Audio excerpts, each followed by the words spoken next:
Hi everyone, how you guys doing? Welcome to the channel. This is going to be a bit of a spicy take, I think, considering how a lot of people are approaching the news today that YouTube has in fact removed the public counter for dislikes. And a lot of people are out there right now losing their mind. They're freaking out about it. They're yelling at Team YouTube on Twitter. They're pulling up the co-founder of YouTube, admonishing this decision through the video description of the first ever video uploaded to YouTube. And they're trying to point to that as a see, this is a bad idea.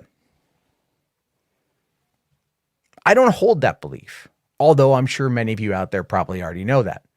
And that's okay. You cannot like this video. I encourage you to dislike this video if you are so inclined. That's fine with me. Because even though you won't be able to see that number, guess what? I still do. That part doesn't change. If your intended reasoning behind leaving a dislike is to let me know that I suck or that you don't like my content, I can still see that. So nothing really changes outside of, well, what people would argue would be like the ratio or something, which is such a very sophomoric approach to a conversation. And that's maybe one of the bigger problems here, is that when we talk about this particular issue, there is nuance there. There's a lot of nuance there. There are things that need to be discussed. There are elements of it that need to be talked about. But one of the bigger problems is that people don't want to have that fucking conversation. They don't want to have it because either they're caught up in the mob mentality, or quite frankly, some of you are too fucking stupid to understand what the hell is going on and why things happen the way that they happen. This is not, just for the record, a flash in the pan decision. This has actually been on the docket at YouTube now for the past couple of years. I want to say the winter of 2018, when the former guy who ran, I think Ted Lung was his name, Lung, was running the Creator Insider channel. He actually posited the idea of removing the dislikes entirely, removing the likes entirely, adding in a system of having to watch a certain amount of the video in order to be able to leave a dislike, something along those lines, asking creators what they thought. And there was a lot of pushback. But there also was a lot of people out there, a lot of creators that were coming out and saying, no, this is a good idea, to find a new way to handle this situation. And so when the guy who co-created YouTube says this is something that no creator wants, that's actually a lie. That is a fallacy. He is jumping to conclusions because it's something that he doesn't want, and that's fine. I don't like every decision YouTube has made, and even in this particular decision, they could probably handle it a different way. But to a lot of people out there, this is something that needs to happen.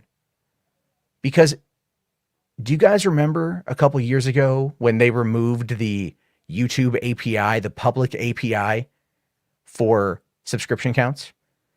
And why they did that was because there were people that were hosting parties, streaming parties, watching someone who had just screwed up or been canceled, celebrating that number going down.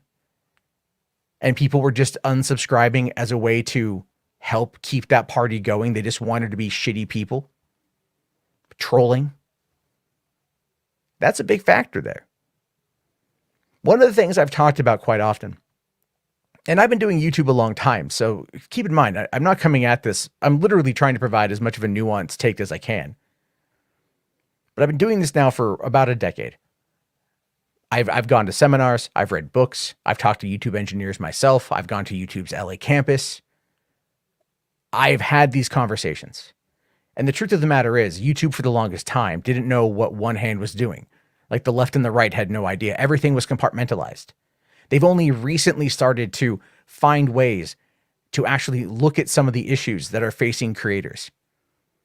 Now, would I love for them to be able to handle the algorithm a little bit better and the machine learning a little bit better? Absolutely.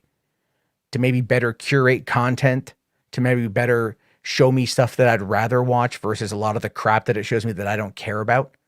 And a lot of that has to do with the fact that YouTube's entire programming is designed about giving the viewer what they want, not about serving you as a content creator to the viewer. It's the exact opposite of what most people who put YouTube content out there believe. Never mind the fact that there's 2 billion active monthly users on the platform globally, with 500 hours of content uploaded every single minute. 3 years ago, it was at 400 hours of content every single minute. Now it's officially over 5, probably somewhere closer to 6. That is how rampant and big and fast moving this platform is. And when that platform is as big as it is, it requires a lot of automation, a lot of machine learning in order to keep it running smoothly. The problem with this particular situation is that for the past couple years, YouTube has been asking content creators what they feel about this, how they feel about the dislike button situation. And many of them who don't vocalize this publicly because they're afraid of the backlash, because they're afraid of being told that they're wrong. It's not even being told that they're wrong. It's they're afraid of having that backlash come to their doorstep, so they don't want to vocalize anything that's against what the mob mentality wants. Me personally, I don't really give a shit. I haven't for a long time. Like I said, feel free to dislike this video. It doesn't matter to me. Re-upload it if you want. I don't care. Make fun of it. I don't care. What's it going to matter? Doesn't matter. But there are people out there who do this day in and day out, who are sometimes unfairly targeted. And when they're unfairly targeted, the mob comes for them. And that's exactly what happens. And I'm not just referring to myself, not because I'm not unfairly. I fucked up, all right, and I paid a price, and there was consequences, obviously. But there have been a lot of other people out there that have had just lies spread about them, and had people rush to attack their videos with negative comments and dislikes, and parties to watch their subscriber numbers fall down. And remember what happened with that? They got rid of all that API, so no one could do that anymore, because they're trying to actually take the mental health of creators into account. But oftentimes the people that are out there being the loudest championing against this kind of stuff are the ones who often find themselves punching down on other creators. And they do it for sport. And again, that is something that I personally know. Having people come after me, not because they really give a shit about what happened, because they just see blood in the water and they want to come at me for sport. They do that to a lot of other people. It is actually a major problem with this platform. It's one of the reasons why I personally, I don't really watch any commentary videos anymore, because I don't care enough. People make mistakes, but on this platform, you're never allowed to live them down. And in the process of being called out, people will jump to judgment and they attack. And when they attack, whether it is warranted or not, that is the reason why that public count is going away. This legitimately is an abuse it and you lose it situation. Now, there are going to be people that are going to argue that this is to protect the mega corporations. And yeah, I would argue that that is probably some part of it as well. But a lot of these corporations, you have to understand, these are global, massive corporations. Barely ever does a shitstorm landing on their doorstep ever really influence massive change. There's a few, yes. There are a few, but oftentimes, look at Netflix. Netflix courts controversy time and time and time again because they know that it only increases their impact value with that property. Case in point, Cowboy Bebop. People were attacking that because Faye's anime titties weren't big enough. They came on out. The show, it's a bit of a miss at times. But guess what? Because of that impact value, that hatred, because of all those people rushing at it and attacking it, guess what it does? It creates must-see TV. And right now, today, it is #1 on Netflix. See? There are reasons why some people court the controversy. Take Sonic, for example. 2 years ago, we had the Sonic situation. People have told me, but look at the fact that it had 300-some thousand dislikes on their trailer. That's what prompted them to work. No, it didn't, actually. How about Yang Ye putting out a couple videos that cracked 1 million views? How about the massive, rampant commentary that happened on social media outside of YouTube as well as on Twitter, Facebook, Instagram, and a number of other places. All of the websites that ran the articles talking about it, that weren't talking about the dislike count. They were talking about the backlash on social media. Now, the dislike count played into that. Do not get me wrong. Again, nuance. But if you start looking at the overall aspect that goes into these situations, it's not just relegated to the dislikes. But a lot of people, like I said, they don't want to ever have that conversation. They don't ever want to stop for a moment, pump the brakes, remove themselves from the echo chamber, and ask the hard questions. Is this the right call? I believe yes, it is. I believe they could go further by removing it entirely. I think it serves very little purpose. There is engagement that comes from it, albeit not much. I don't know this specifically, but I heard that it's about 4 dislikes equals 1 like in regards to the engagement.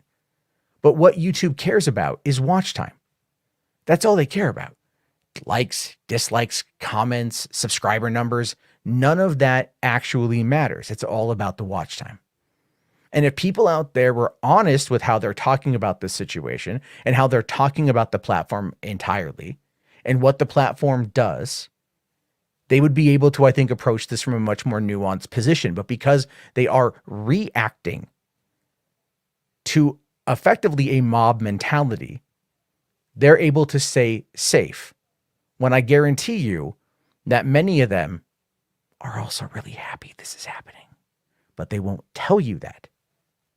And I know people, some of the bigger ones that I know, that I know, might come out and say that they're against this, but deep down, I can tell you right now that they're not, that they're actually totally okay with it because it only benefits them too.